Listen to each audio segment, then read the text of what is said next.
Welcome everyone. This is a revisit of the deployment options in Apl64. So I'm going to keep this brief because this is the second part of the presentation. As Sonia mentioned, the presentations are available on the YouTube channel, so you can revisit them whenever you need. So this will be focusing on some new information. However, to bring everybody up to speed, Apl64 offers two main options when it comes to deployment your application. First option is the Windows runtime executable. That basically is an option to create a standalone traditional Windows application. Any exceed that you need to double click to make something happen. The second option, which is kind of brand new for Apl64, is what we call the cross-platform component. Some more component. What it does is it creates a Nugget package. So Nugget is one of those things that is what everybody does these days. It's a massive sharing platform of code. Doesn't mean that you have to share it for free. It's just a distribution channel. So you can embed licenses and README and whatever you want in your components. The way we create the cross-platform component, we remove the UI component. That does not mean we cannot optionally add the UI components. It's because the way we do it, it doesn't make sense to have a user interface. And the plus side of the cross-platform component is that it targets any platform supported by .NET. So if .NET does it, then we can do it. So if you are brand new to the subject and you hate YouTube and you don't want, but you prefer reading, so you can go to your Apl64 session, go to the help menu, developer version GUI, and then Apl64 WRE and Apl64 CPC overview. It will tell you everything I'm telling you in a better way. This thing has automatic process. So again, on the session, help, developer version GUI, Apl64 WRE and Apl64 CPC overview. It will tell you everything it has just told you with a little bit more detail and a little bit messy. Let's dig into the Windows runtime executable. Again, you can go to the help, create Windows runtime executable. There is an extremely detailed workflow.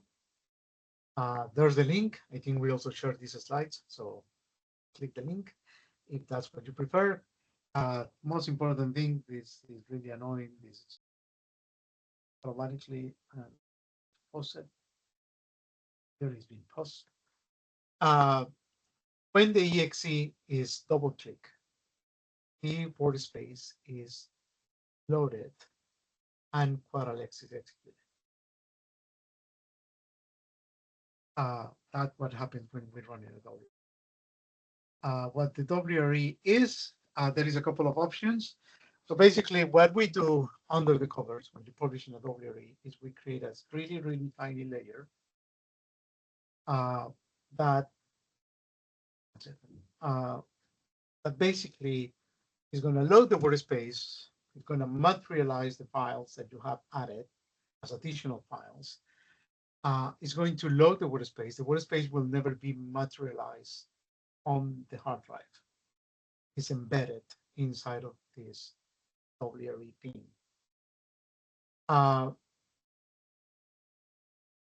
And basically, this layer we have, the thing that happens under the covers, is just going to use the .NET publish command to create the output. The output is always a WinExe application. Because it's using .NET publish, then this is going to create a dependency on a .NET version. So the current release of Apl64 is targeting .NET 9. That is a short-term release version. .NET 10 is expected in a couple of months. We will be upgrading Apl64 to .NET 10. Depending what option do you use, of the options on the screen.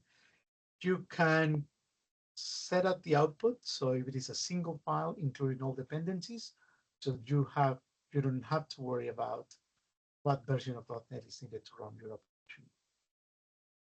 You can set that you prefer to have the output like any .NET project output. So it's going to be hundreds of files on a folder with everything you need to run your application, including the exe that you need to double click to start it up. Or you can have something in between when you have a single file, but it does not contain the .NET runtime. The main reason between the first and third is size. By not including the .NET runtime, you are saving around 150 to 180 days. The second option doesn't include the .NET runtime all either. Sort of. It only includes all the dependencies. You can, because this is just plain vanilla .NET, you can decide that you are not going to distribute all that you're going to rely on the client's machine, or the target machine better, containing some of the dependencies. That is absolutely fine.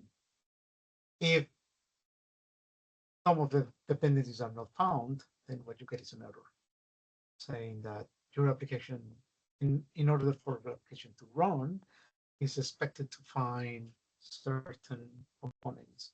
If it doesn't find them, it doesn't run. It doesn't start up. Just plain vanilla, which is what I refer to as a tiny layer of .NET.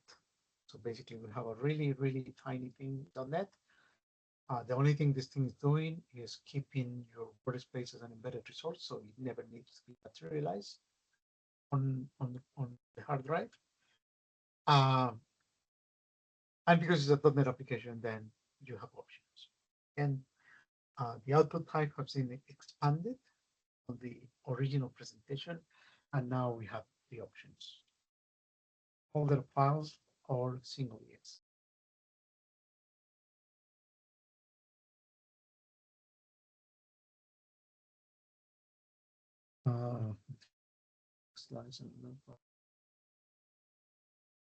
Okay, so time for some do something here.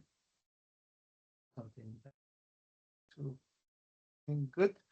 This is a workspace, plain vanilla workspace, nothing fancy. WSID. It's just workspace sitting somewhere.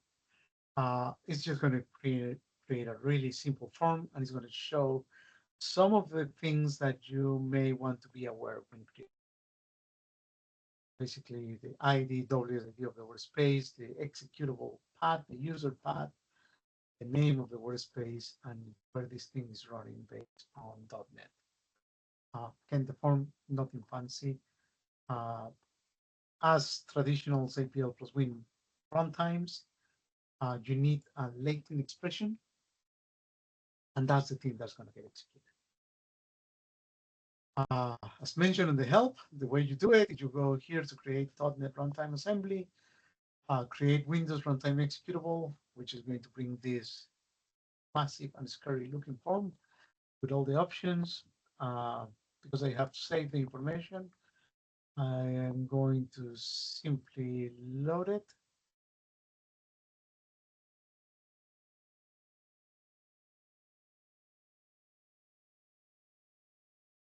And this has all the things pre-filled. So a couple of things I want to show. That file I just opened,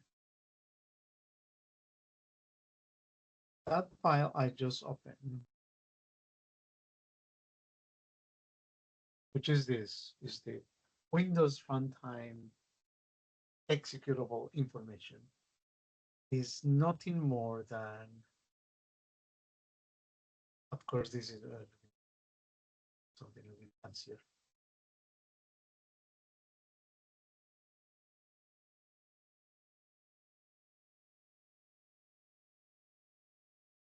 Nothing more than an XML file. All the options. So if I bring the screen back into view. Get this fail. Oh, this is model. And I can do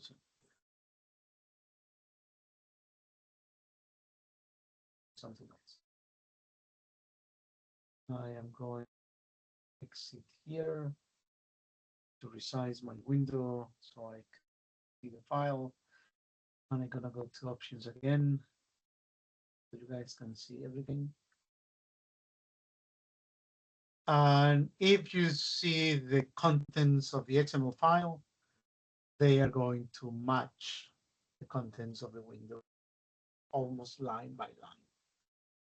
There is absolutely nothing secret or special on this WTO. It's just an XML file that contains all the information you have selected here. In the session, you have a quad WRE option that allows you to WRE under control. You have to go and click menus and do things like that. You can just simply set, using quad WRE, you can say, this is my setup information file. I want you to go ahead and create the output. Those below mouses are using the mouse and clicking around, and you can just do it this way. Or again, you can just use the information file and do it. I'm just going to leave that on the screen for a couple of seconds. As you can see, is everything on the screen is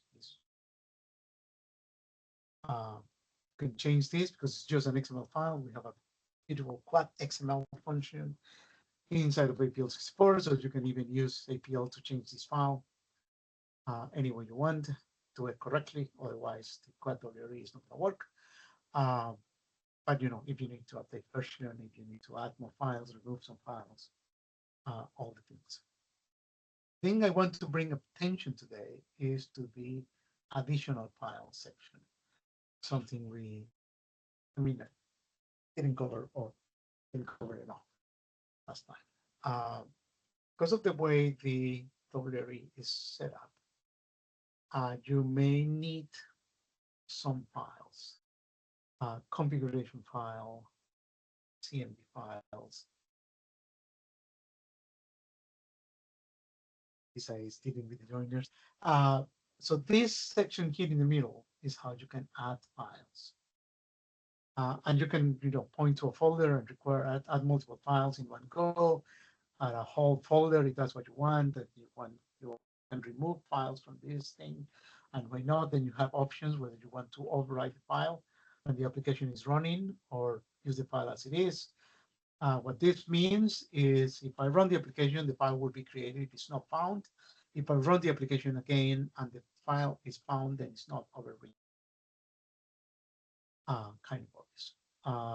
Then it's also going to let you select what the target path is going to be. And some of the options you're going to have for the target path is whether it's going to be the same path where the exe is running, or you want to use the user path, or you just want to set up any path that you want. Like every time you're dealing with writing files to folders in Windows, you need to be sure that you have access to it.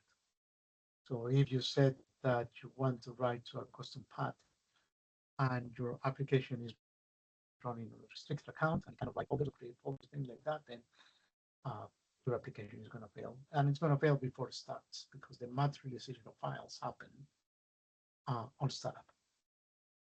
And again, everything is here.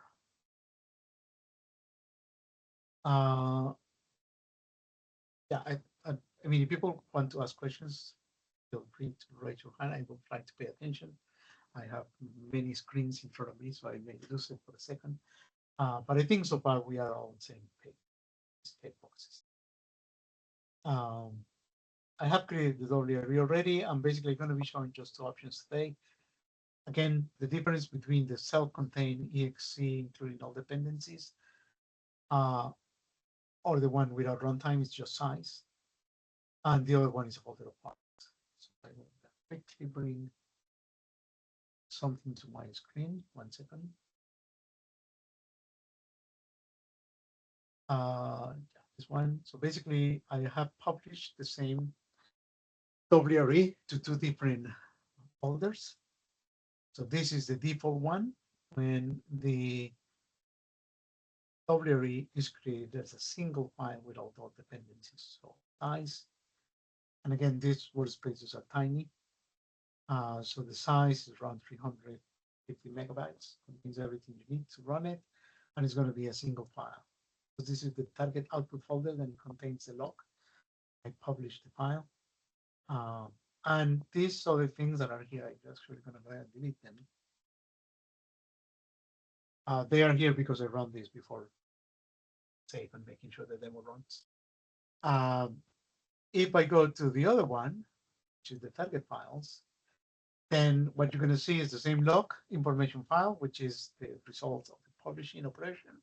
And then you're going to see this folder called publish when everything is. If I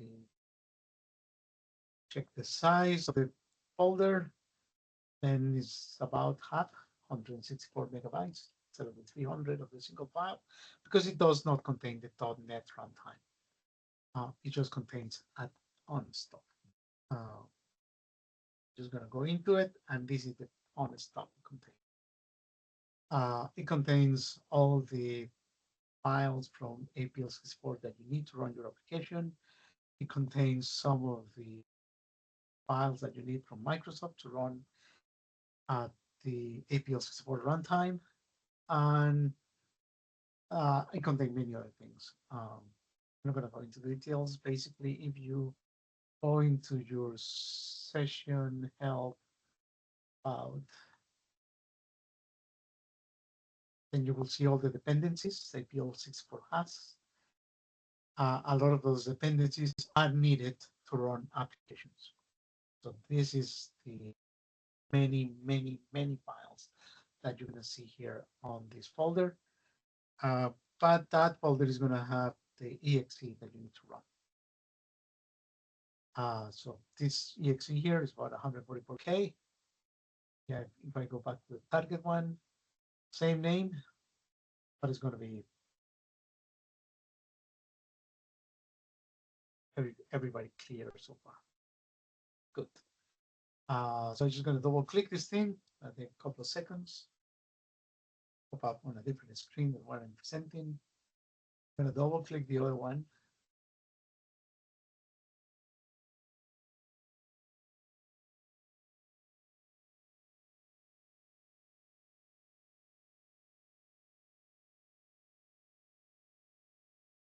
Bring it back here. This window out of the way. So now we have the two applications running, the same application, same workspace, same QueryLX.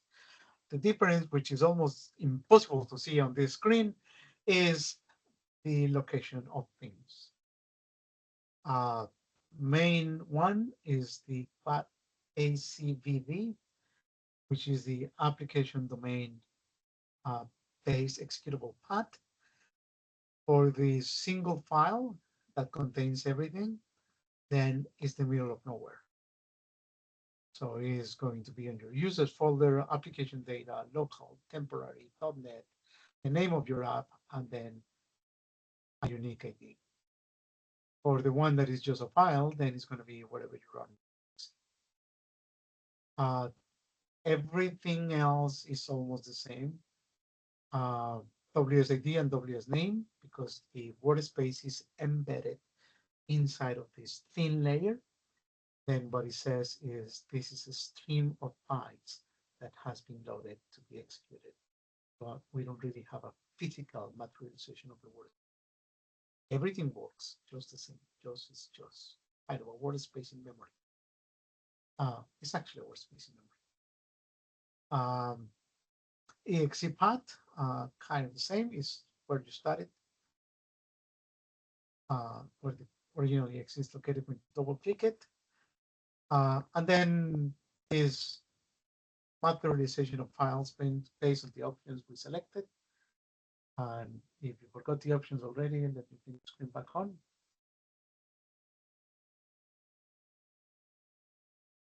These options: executable path, user path, custom path. So based on those options, this is where the files are being materialized. The reason I wanted to bring up the workspace is because as you can see here, there is no but and create or anything like that. The materialization of files is done by the thin layer inside of it. The thin layer that is actually the exe. The files that you set up to be included in your application, uh, that thin layer of WRE is going to take care of creating those files and put those files with all as you want them. This is all going to happen before the workspace is built. If you select the folders have access to non-existing folders, restricted folders, then it's not going to work. Most common mistake using program files. Program files in Windows is now read-only, so your file may end up being somewhere else, some virtual location. Good. So again, I'm going to repeat myself like 20 times. Difference on options for the output. Massive file that contains everything you need. The other option is a big file that contains almost everything you need. It does not contain the .NET runtime. Or a scary list of files that takes a lot less space.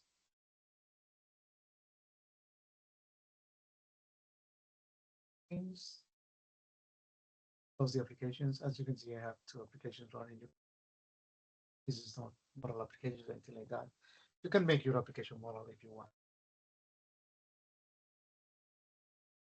That let's try to present again. Or start from the beginning. Yes, excellent. This is exactly what I want. From the beginning, change to cross-platform component. Same thing again. The presentation is going to be shared. Let's see if I can go back. Let me go back. No, let me one back. No, let me go back. Cross-platform component CPC. That's the link. And this little bit of the class may not be clear right now. I will explain it all in a little second. And the slide without my permission. I absolutely hate this thing. Oh, come on, go back.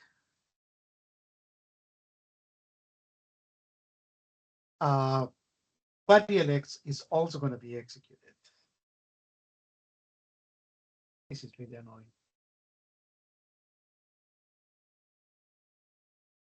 Quad LX is also going to be executed on CPCs. So you need to be careful of what you put on the Quad LX, because this thing is going to be run in a completely different way of a single standalone application. The idea is you're going to be instantiating a class, and you're going to instantiate the class more than one. So you need to be careful of what you're doing in Quad LX. So this is, sorry, I'm just going to stop the presentation and just show it here. Try to remove my from here. The workspace is going to be loaded when the class is created, and at that moment, QuadLX is going to be executed.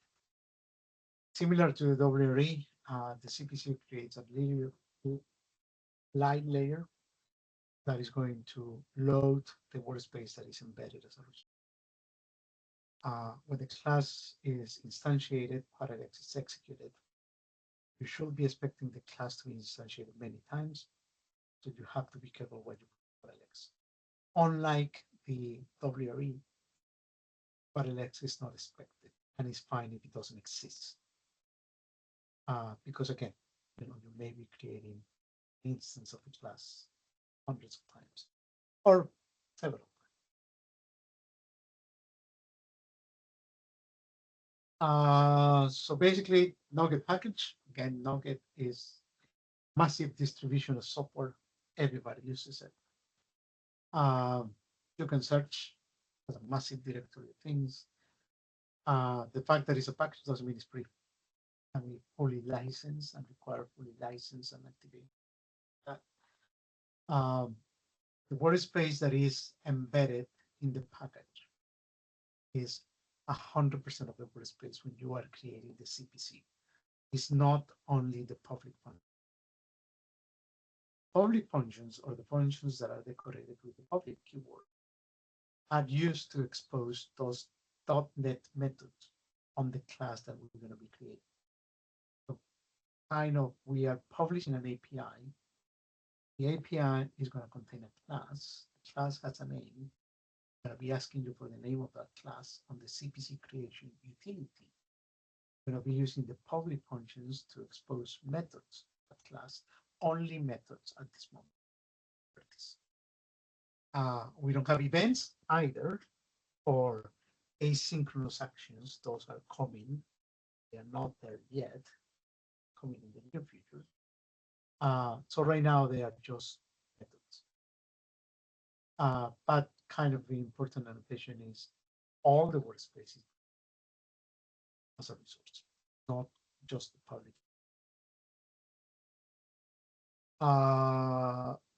So basically, if there is no public functions, you won't be able to create a CPC.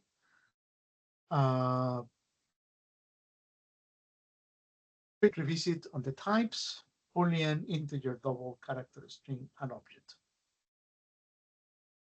And if you forgot, if you needed, if you had defined public functions, then quick reminder of how can you check if your workspace had any public. So let's wait here into view. This workspace has no latent and it has only one function, so it's not going to be funny to look at.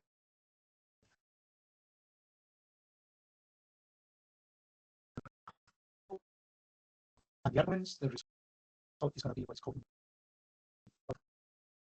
the result contains many arguments, and it has only one argument to the function, which is a double. Quick reminder: all these are decorators. Nothing in API will check that the int is double, or that the result is a double, a Boolean, and a string. This is just APL code. You can return anything. Call this square root function with a cat error. I can change any piece of the code and change the error message and return whatever. This is just APL code. This decorator are not enforced in any way.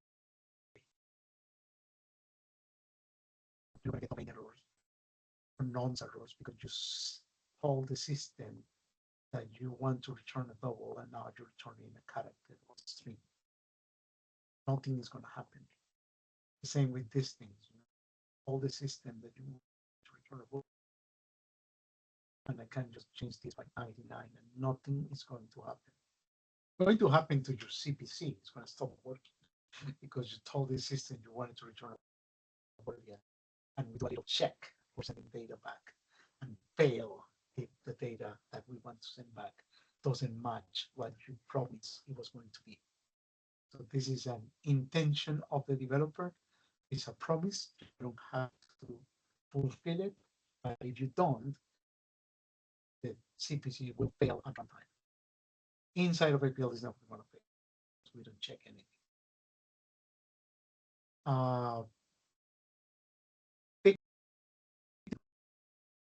With the WRE CPC, when you are creating the WRE, you do not need to have the workspace loaded.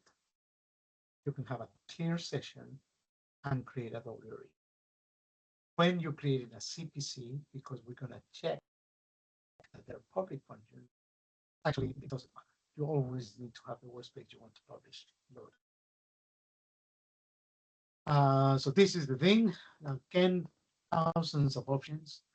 And I'm going to do the same thing I did last time. I close this. I'm going to move my workspace to one side, and I anything just get. I am going to go to some folder here. The file I'm going to be opening is this one. If I edit the file,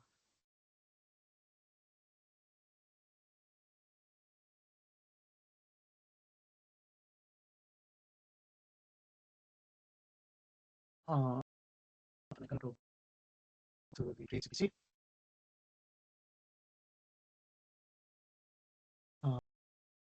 Load the info.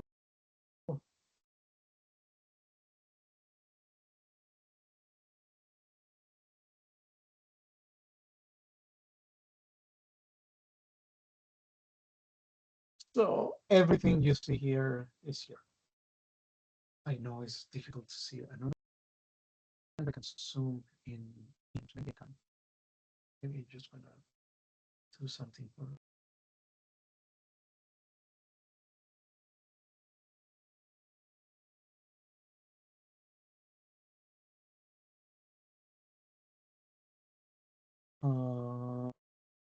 Doesn't see any zoom on the team screen. I will investigate if you can zoom in Teams for the name. So basically, you have CPC path. It's a thing, then same name as workspace.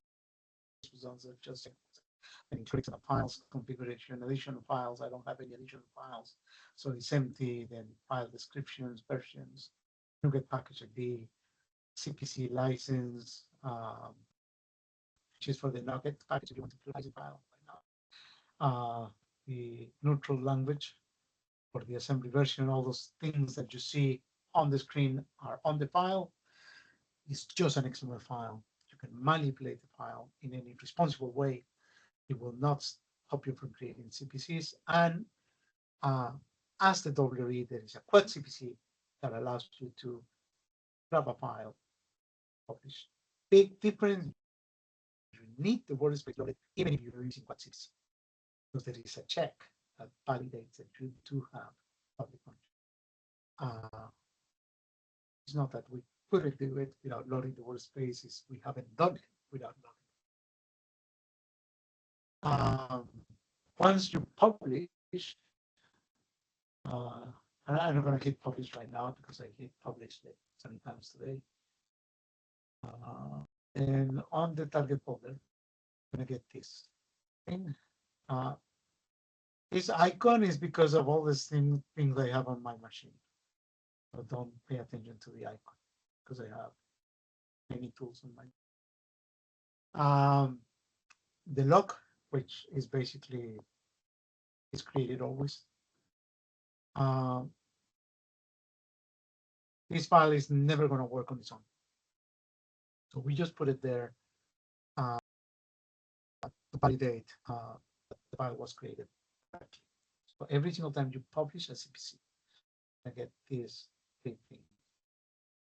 The Nugget package, the DLL, main DLL you're creating, and the log information. This file on its own is useless. If you try to use that file as a reference on projects and whatnot, you're just going to fail miserably. You don't have the resources, have the runtime dependencies, and so oh my god. For the demo that is going to come in a second, I have my local package source. So as you can see, I published 2 different versions of the same package, 111 and 112.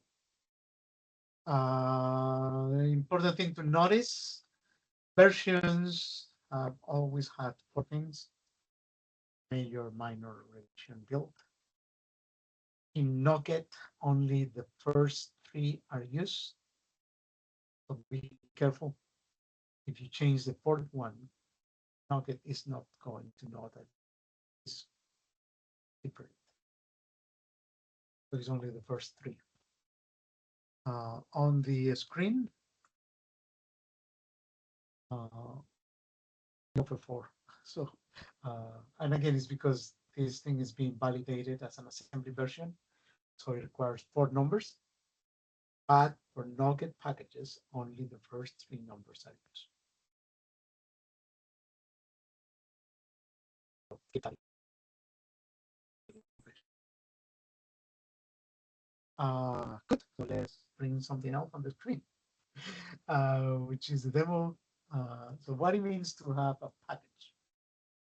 Package means that you can browse and search for things, and then you will find your thing. It also means that when you publish newer versions,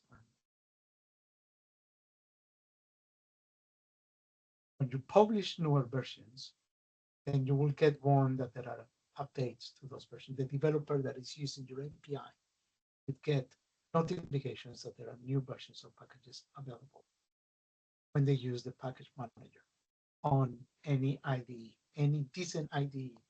They'll tell you that there is updates. So you don't have to communicate to the developers there is an update. This thing will happen. So on. Then it will tell you the dependencies. It will tell you the details of ones you have. So for example, if I go to the one I have, and I go to, it's going to tell me version 111, the dependencies are fine.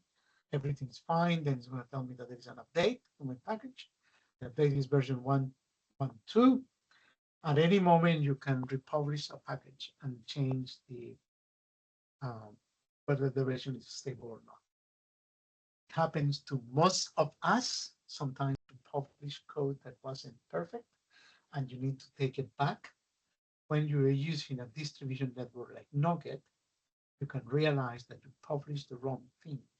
Go to NuGet and tell your users that version is downgrade. If I decide to update, it's just clicking update. It's very exciting. Most people have clicked the update and then whatever, and then it will tell me that like that. It will go to install versions. It will tell me that I have this one, but I can always check if there are more versions and downgrade it necessary. This is the reason we created cross-platform package, to allow people to take advantage of this ecosystem of code distribution that has been around for more than 10 years. And it may be a thing that you want to explore. And again, there is a lot of free open source stuff. That does not mean that there are no things that you need to pay for. All of things you need to pay for, and you need to acquire the proper licensing and fine. The package itself doesn't validate license or anything like that. You can include licenses saying that this thing needs to be properly licensed. Good. This sample is on here. Back. So if you go to the GUI component in Excel, and you're going to find document, zip file, unzip the zip. When you unzip the zip file, then you get this thing that contains the solution file for Visual Studio. You can use other IDEs if you want to. It contains the workspace, contains the CPC definition, contains these books and whatever. So this is to make it easier on people exploring the options. And this is what, okay, so this is what I meant by class. Skip it. I'm going to show it everywhere. This is the, so at some moment,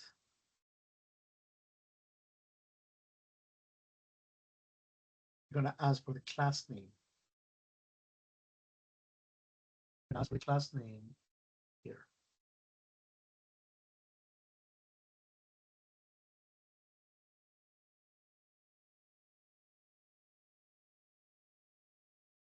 There's a pointer on this.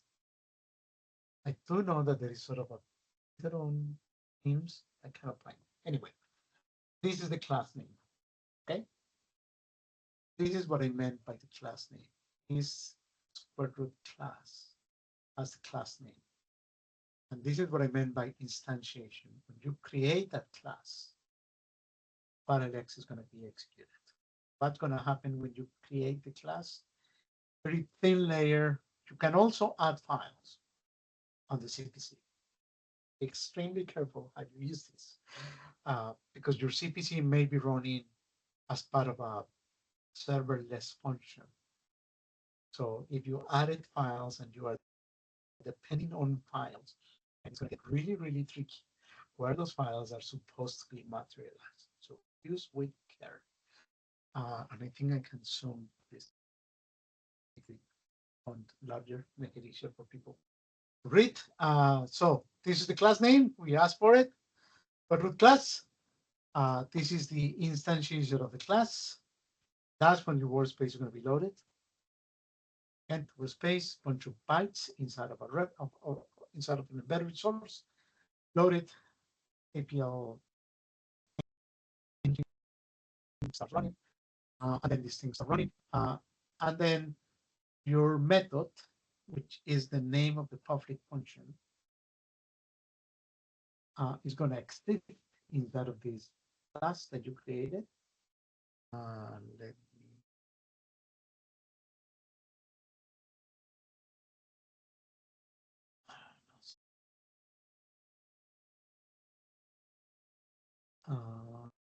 forgot how to do that. I don't want to do that. So then your method's going to be there.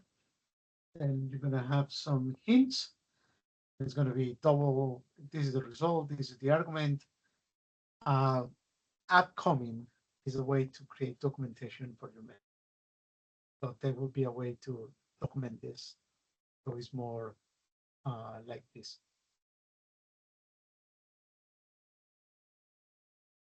And you can actually include documentation for the IntelliSense of .NET IDs for your CPC packet.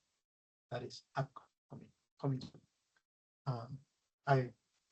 After I did all these things, then I remember that the work will have shown some previous. I'd rather not. So going back, class name, the methods that you have made public are going to be there. Your public method can call anything inside of your space. You can use almost everything. However, there are some components we distribute. The UI components are not distributed. So if by mistake the reference is quad WI, it's just going to crash. And there are more things that are not included. Because it's cross-platform, then nothing that is only Windows will be included. And at this moment, sadly, the only thing that is going to happen is at runtime is going to crash. Why? Because it's almost impossible to detect what your intention is. Because you can use quad def, and we cannot really analyze the workspace and try to find out what are you trying to execute and whether it's going to be supported or not. And adding the overhead of doing that every single time you want to call a method will kill the performance of the system. So for now, we don't have any elegant solution to let you know that trying to use something you shouldn't. Current limitations. Good. I'm gonna just click here and something will happen. Again, this sample is included. You can just go to the menu I show you and just extremely detailed step-by-step guide. Do not be afraid. If you run into any problems, then let us know. You're gonna get this scary looking warning. Adding this function as a standalone add-in and whatever, and then get it fell, and I can open the file if I want to.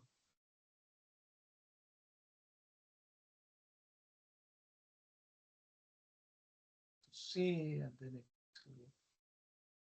for Excel, and then file, and then what's going to happen is you have a double value, and then you have a user-defined formula, which is what this project is about. How create a user-defined formula. This is the description. This is the formula you're going to create. And